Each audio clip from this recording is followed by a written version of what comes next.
दोस्तों आज हम बात करने वाले हैं पैसे ग्रो करने के बारे में। उनके लिए जो सैलरीड लोग हैं, चाहे आपने अभी भी अपनी जॉब स्टार्ट करी हो या आपको जॉब करते हुए काफी समय हो गया हो, उनके लिए पैसे ग्रो करने के क्या मेथड हो सकते हैं, ये मैं अपने एग्जाम्पल से लेकर आपको बताऊंगा कि किस तरीके से मैंने प्लान किया।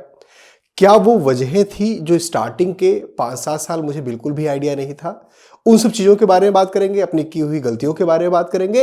नमस्ते दोस्तों, मेरा नाम है अतुल श्रीवास्तव और आपका स्वागत है मेरे YouTube चैनल पे। जब हम पैसे ग्रो करने की बात करते हैं तो सबसे पहले जहन में आता है कि हम अगर पैसे ग्रो करें तो दो बेनिफिट उसमें हमें मिलने चाहिए। पहला बेनिफिट मिलना चाहिए कि हमारी जो टैक्स सेविंग है वो होती रहे और हमारे पैसे बढ़ते भी रहे। तो हम दोनों चीजों को कवर करेंगे आज के वीडियो में। सबसे पहला जो उपाय है जो हम पैसे ग्रो करने के लिए यूज कर सकते हैं, आपकी सैलरी किसी ना किसी अकाउंट में आती होगी, जो नॉर्मली एक सेविंग अकाउंट आपकी कंपनी ने खोल रखा होगा, ओपन कर रखा होगा, उसमें आती होगी। अब नॉर्मली होता क्या है कि सेविंग अकाउंट में हमारे पैसे बचे रहते हैं और आपको ये ध्यान से सुनना है, छोटी छोटी चीजें हैं, बहुत बारीकी से सुनना है और समझना है। अब मान लीजिए आपकी सैलरी 1 लाख रुपए है, 50,000 रुपए है, आपके अकाउंट में हिट करती है 1 तारीख को। अब 1 तारीख को ही पूरे के पूरे पैसे तो आप नहीं खर्च कर देते, आप खर्च करते हैं धीरे धीरे। 1 तारीख को कुछ पैसा निकालेंगे, फिर 5 तारीख को कोई आपकी ईएमआई जा रही होगी, फिर 10 तारीख को घर का रेंट देना है या घर की ईएमआई जा रही होगी। इस तरीके से पैसे निकलते हैं और महीने के आखिरी में कुछ 5,000 10,000 रुपए बच जाते हैं, कई बार वो भी नहीं बचते हैं। नॉर्मली हमारा जो सेविंग अकाउंट होता है उस पे हमारा बैंक 2% से लेकर 3% तक, ये बहुत ही मैक्सिमम है, ये आपको इंटरेस्ट देता है। तो सबसे पहली चीज यहीं से हमें स्टार्ट करनी है कि 2% 3% जो भी आपका अमाउंट बचा हुआ है उस पे आपको इंटरेस्ट रेट मिल रहा है। आपको क्या करना है, आपको कुछ ऐसे बैंक्स आइडेंटिफाई करने हैं, खोजने हैं जिसमें ये इंटरेस्ट रेट आपको ज्यादा मिले। तो क्या करना है, आपको एक दूसरा बैंक अकाउंट ओपन करना है। उस बैंक अकाउंट में 1 तारीख को जब सैलरी आती है पूरा का पूरा पैसा उसमें ट्रांसफर कर देना है। फिर जितनी जरूरत पड़ती रहे आप इस अकाउंट में डालते रहें या पैसे निकालते रहें और अपने खर्चों को पूरा करते रहें। ये जो दूसरा अकाउंट होगा, ये कुछ ऐसे अकाउंट होंगे जिसमें आपको 6% के आसपास इंटरेस्ट रेट मिलेगा। अब आप सोच रहे हैं कि मैंने तो आईसीआईसीआई में, एचडीएफसी में, बहुत सारे बैंक्स में देखा है, उसमें 2 से 3% का ही इंटरेस्ट रेट मिलता है, उससे ज्यादा इंटरेस्ट रेट नहीं मिलता है। तो चलिए अभी आपके लिए मैं एक एक्सरसाइज करके यहीं पर दिखाता हूं और आपको समझ में आएगा कि मैं क्या कह रहा हूं आपको। अब यहां पर देखिए, मैंने गूगल पे सर्च किया है, नॉर्मल सर्च किया है, आप भी सर्च कर सकते हैं, अपना रिसर्च आपको खुद करना है, क्योंकि ये जो मैं आपको रिकमेंड कर रहा हूं ये केवल मेरे एक्सपीरियंस के बेसिस पे है। मैं आपको ये सजेस्ट नहीं कर रहा हूं कि आपको बिल्कुल एग्जैक्टली उन्हीं बैंक्स में या उन्हीं अकाउंट्स में आपको खाता खुलवाना है, क्योंकि किसी भी तरीके का ये स्पॉन्सर्ड वीडियो नहीं है और कोई भी तरीके का रिकमेंडेशन मेरी तरफ से नहीं है। मैं केवल आपको बता रहा हूं कि कैसे सर्च कर सकते हैं, कैसे देख सकते हैं।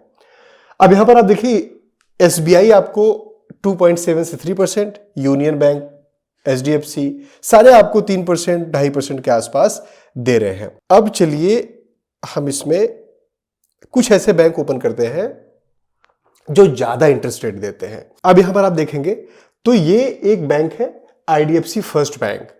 अगर आपके सेविंग अकाउंट में पैसे 5 लाख से कम है तो ये 3% का इंटरेस्ट रेट आपको दे रहा है, लेकिन 5 लाख से अगर ज्यादा है तो 7.25 का इंटरेस्ट रेट दे रहा है।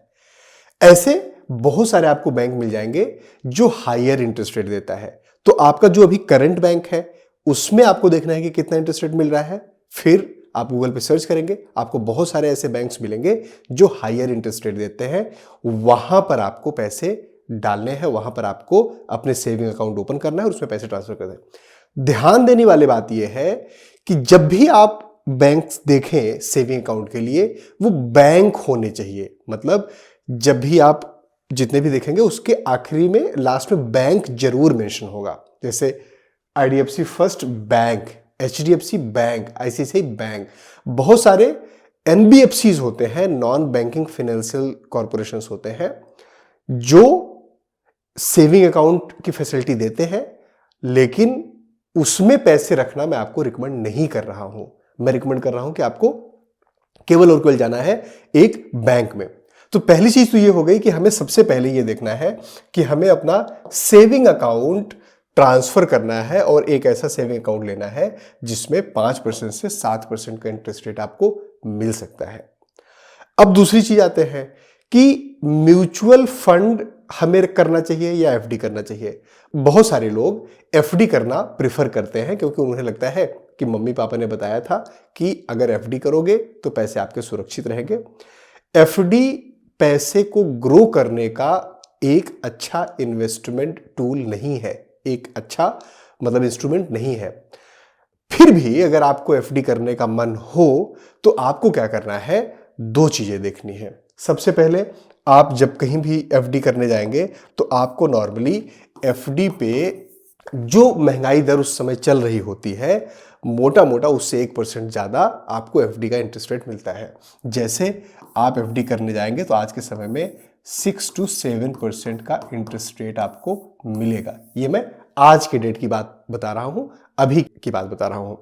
अब मान लीजिए आपको एफडी करना ही करना है, आप क्या करेंगे, फिर से गूगल पे सर्च करेंगे हाईएस्ट एफडी रेट, तो आपको बहुत सारे छोटे बैंक्स मिलेंगे। याद रखना है बैंक्स यूज करना है, एनबीएफसी या और कोई भी पोस्ट ऑफिस कुछ वैसा यूज नहीं करना है, बैंक यूज करना है। क्यों बैंक यूज करना है? क्योंकि बैंक आरबीआई से अटैच होता है, आरबीआई के गवर्निंग रूल्स लगते हैं उस पे, और आरबीआई आपके एफडी का, आपके सेविंग अकाउंट का भी जब जो पैसे आप रखते हैं, अगर किसी भी वजह से वो बैंक बंद हो जाता है तो उसमें 5 लाख रुपए तक की गारंटी लेता है। अब मान लो अगर आपको एफडी करना है, 10 लाख का एफडी करना है, तो 5 लाख का एफडी आप अपने नाम पे कर दीजिए और 5 लाख का एफडी अपने स्पाउस के नाम पे, पेरेंट्स के नाम पे, बच्चे के नाम पे, किसी के नाम पे कर दीजिए। और आरबीआई ये नहीं कहता कि आपको एक बंदे का 5 लाख रुपए का इंश्योरेंस जो मैं कर रहा हूं या 5 लाख रुपए की जो गारंटी है वो केवल एक बैंक के लिए है। आप मल्टीपल बैंक में अकाउंट ओपन कर सकते हैं। तो अगर आपको 15 लाख या 20 लाख रुपए का एफडी करना है, आप चाहते हैं कि अपने नाम पे ही सारा एफडी करें, तो 5 लाख रुपए एक बैंक में, 5 लाख रुपए दूसरे बैंक में, 5 लाख रुपए तीसरे बैंक में, इस तरीके से एफडी करेंगे तो आप सुरक्षित चलेंगे। इसमें भी आपको बहुत सारे ऐसे बैंक्स मिल जाएंगे जो अच्छा इंटरेस्ट रेट देते हैं। अब यहां पर मैं आपको गूगल पे फिर से सर्च करके बताता हूं। मैंने सर्च किया है best FD rate in India. अब एक बारी कंपेयर करके देखते हैं। अब यहां पर देखिए श्रीराम फाइनेंस में एफडी आपको 9.4% मिल रहा है, बट मैं आपको वो सजेस्ट नहीं करूंगा क्योंकि ये एनबीएफसी है। यहां पर मैं आपको सजेस्ट कर रहा हूं कि जो भी आपको देखना बैंक्स ही देखने हैं, बैंक्स के अलावा नहीं देखने हैं। अब यहां पर आप बैंक्स देखोगे, ये IDBI bank tax saving FD तो 6.1 to 6.85 आपको मिलेगा। और देखते हैं यहां पर आप देखोगे पंजाब एंड सिंध बैंक 6 से 6 पॉइंट, ये आरबीएल बैंक 7.5 आपको दे रहा है। तो इस तरीके से एफडी भी आपको बैंक्स में करनी है, एनबीएफसी में नहीं करनी है। तो ये तो दूसरी चीज हो गई कि अगर आपको एफडी में ही निवेश करना है, एफडी में ही पैसे डालने हैं, तो कैसे आप पैसे डाल सकते हैं। अब सही बताएं तो पैसे एफडी में डालने से नहीं बनते हैं, पैसे बनते हैं म्यूचुअल फंड में डालने से। पैसे ग्रो करते हैं म्यूचुअल फंड में डालने से।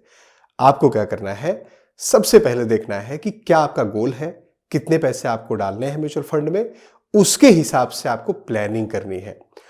मोटा मोटा 4 तरीके के म्यूचुअल फंड आप समझिए कि 4 तरीके के, वैसे बहुत सारे तरीके के म्यूचुअल फंड होते हैं। आपको समझने के लिए इनिशियल लेवल पे 4 तरीके के म्यूचुअल फंड सबसे बेहतर है। पहला ईएलएसएस,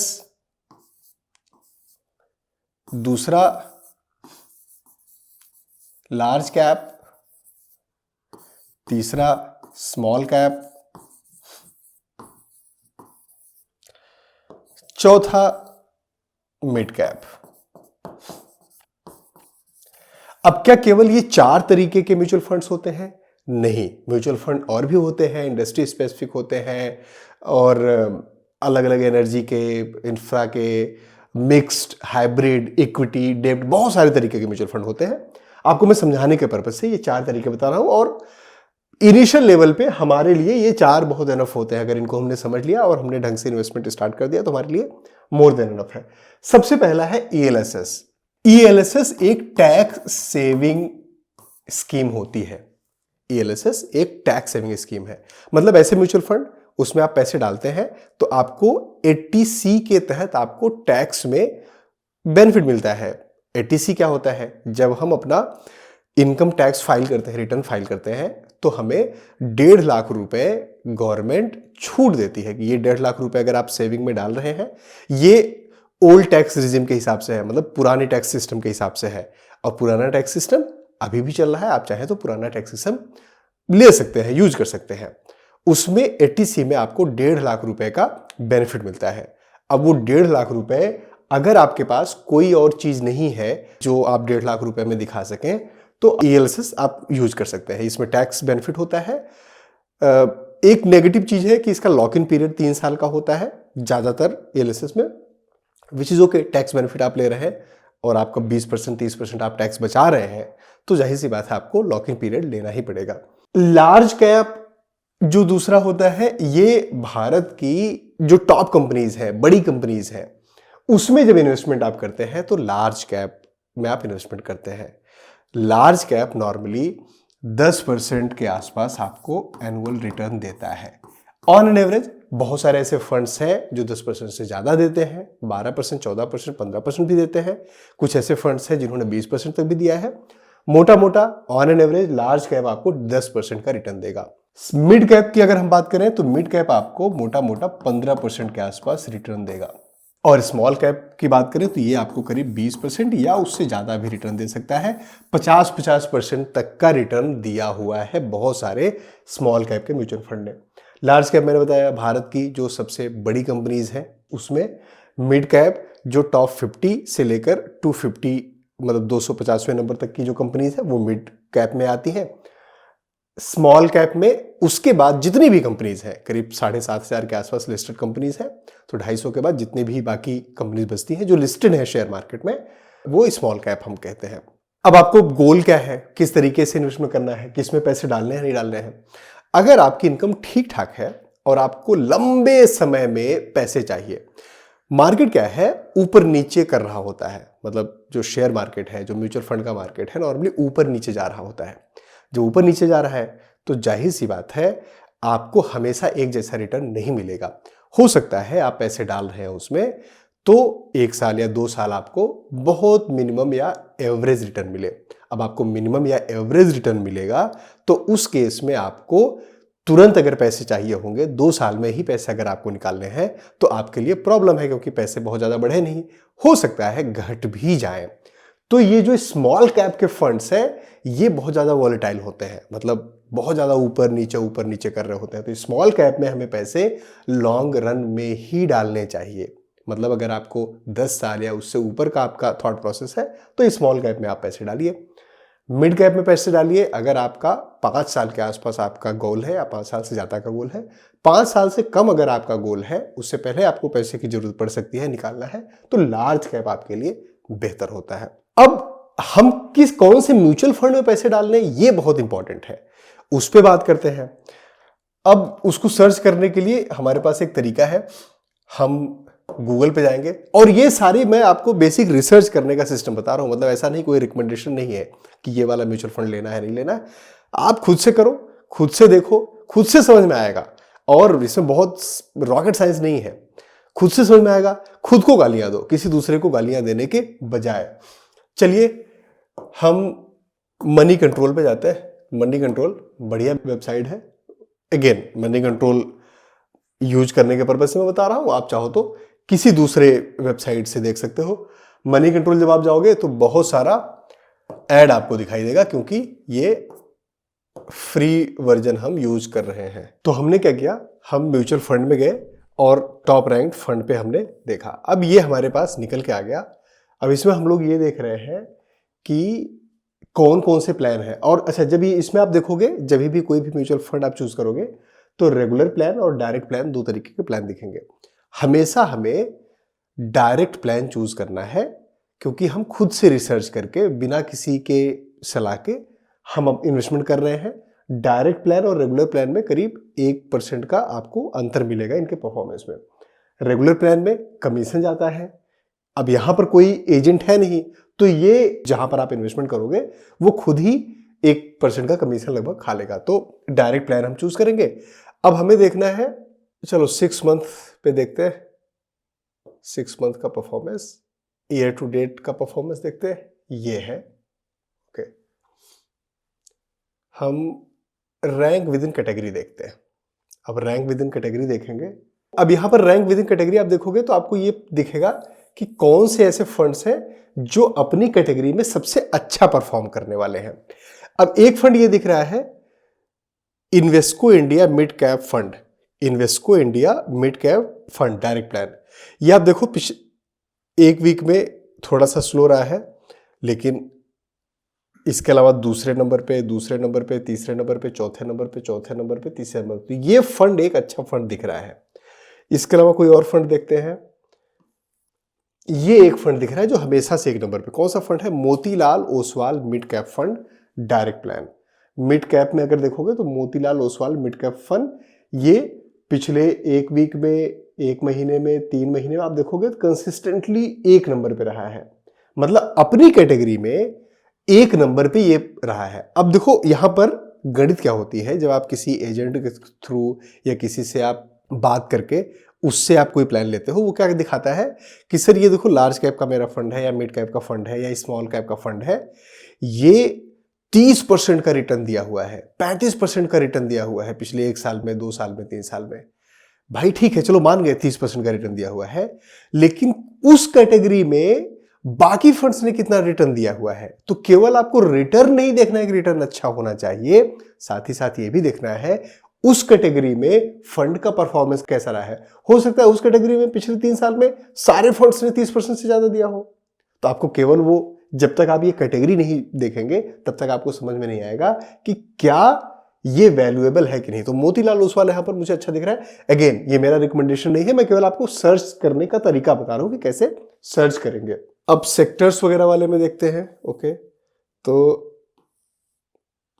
यहां पर कोई और फंड देखते हैं, लार्ज कैप में देखते हैं। लार्ज कैप में इसमें कोई फंड नहीं आ रहा है, तो चलो अब हाइब्रिड प्लान देखेंगे।